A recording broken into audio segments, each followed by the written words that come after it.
ان بیچاروں کو پتہ نہیں ہے کہ نحو کی کتابیں قرآن کے اسلوب و اعراب کو پرکھنے کے لیے کسوٹی نہیں ہیں، بلکہ قرآن نحو کی کتابوں کے جانچنے کے لیے کسوٹی ہے۔ قرآن قریش کی ٹکسالی زبان کا سب سے اعلیٰ نمونہ ہے اور ہر پہلو سے بالکل محفوظ ہے۔ اس وجہ سے اگر اس کی کوئی چیز نحو کے مروجات کے خلاف نظر آئے تو اس کی بنا پر قرآن کو متہم نہیں کریں گے، بلکہ اس کو اہل نحو کے تتبع کے نقص پر محمول کریں گے۔ سیوبیہ فن نحو کے امام ہیں۔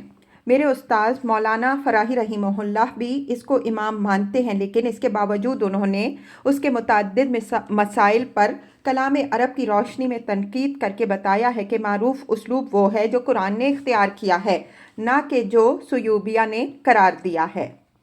فصیح عربی میں صرف آہنگ و صوت کے تقاضوں کے تحت بھی الفاظ، حروف اور ضمیروں پر ایسے تصرفات ہوئے ہیں کہ اگر کسی شخص کا علم صرف نحو کی کتابوں ہی تک محدود ہو تو وہ ان کا احاطہ نہیں کر سکتا۔ یہ ضمیروں ہی کا مسئلہ لیجئے۔ قرآن میں متعدد مثالیں ایسی موجود ہیں کہ ضمیر لفظ کے اندر بالکل مدغم ہو کے رہ گئی ہے اور اس کی وجہ آہنگ صوت کے تقاضے کے سوا کوئی اور نہیں ہو سکتی۔ مثلاً سورہ الاعراف کی آیت 111 میں ہے، ارجع و اخاہو، اس کو اور اس کے بھائی کو بھی ٹالو۔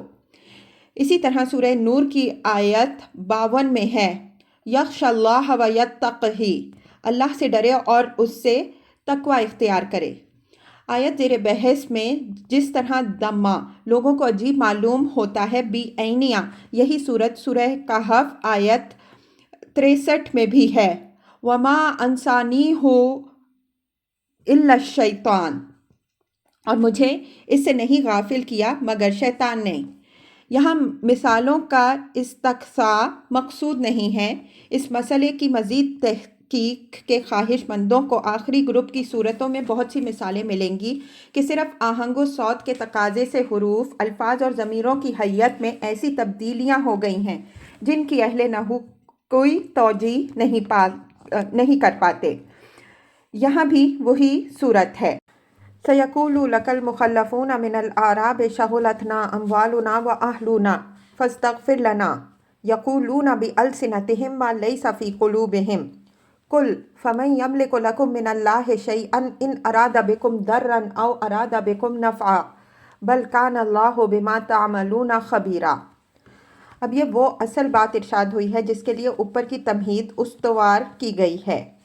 فرمایا کہ جب تم اپنے اس سفر سے بخیریت گھر پہنچو گے تو بدوؤں میں سے وہ لوگ جو پیچھے چھوڑ دیے گئے تھے جھوٹے عذرات لے کر تمہارے پاس آئیں گے کہ مال مویشی کی ذمہ داریوں اور بیوی بچوں کی دیکھ بھال کی مصروفیتوں نے ہمیں آپ صلی اللہ علیہ وآلہ وسلم کی ہم رکابی کے شرف سے محروم رکھا۔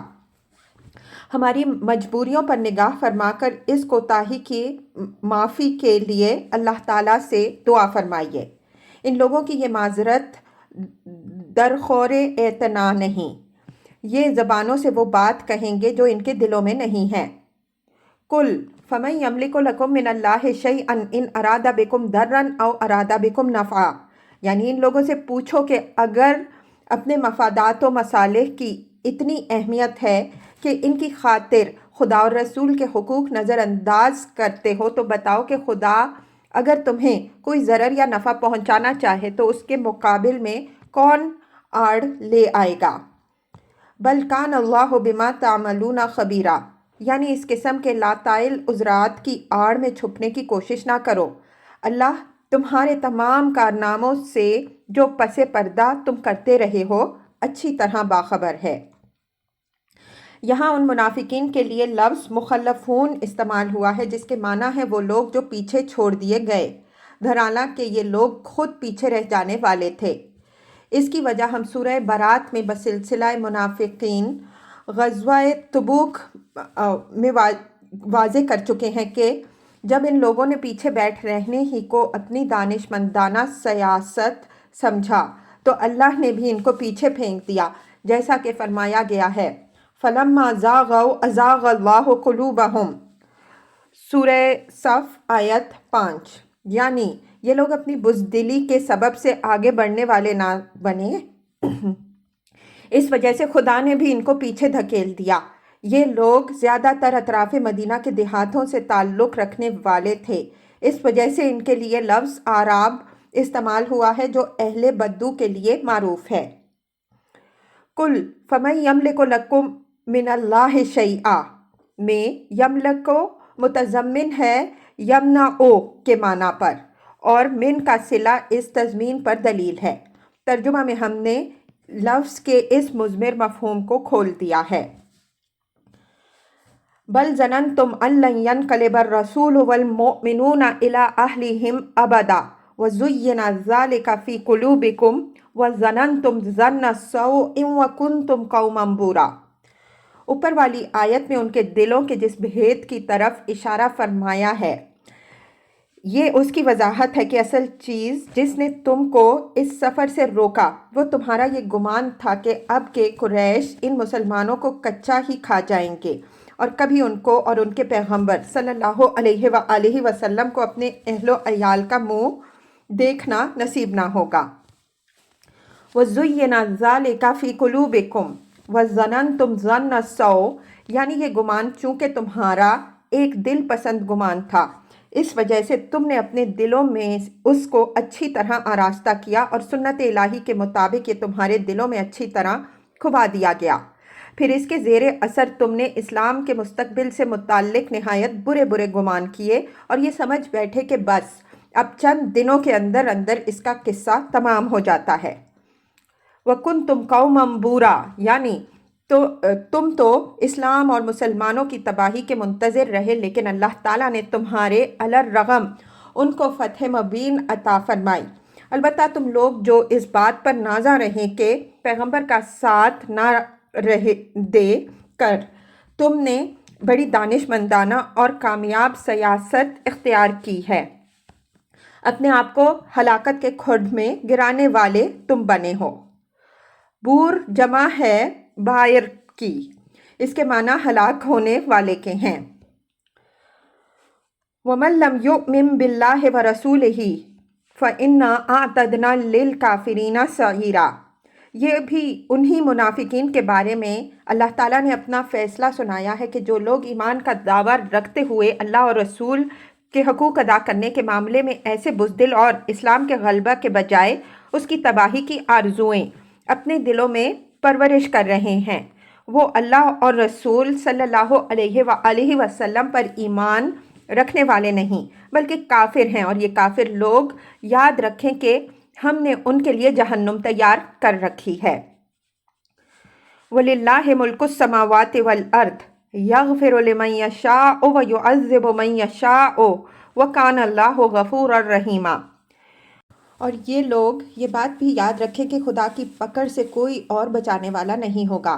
آسمانوں اور زمین کی بادشاہی خدا ہی کی ہے، کوئی دوسرا اس کی بادشاہی میں شریک نہیں ہے، وہی جس کو چاہے گا بخشے گا اور جس کو چاہے گا سزا دے گا۔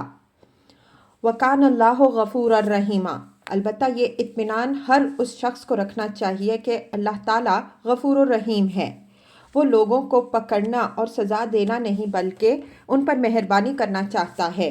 اس وجہ سے لوگوں کو چاہیے کہ وہ غلط سہارے ڈھونڈنے کے بجائے اس کی رضا طلبی کی وہ راہ اختیار کریں جو اس نے اپنے پیغمبر صلی اللہ علیہ وآلہ وسلم کے ذریعے سے لوگوں کے لیے کھولی ہے۔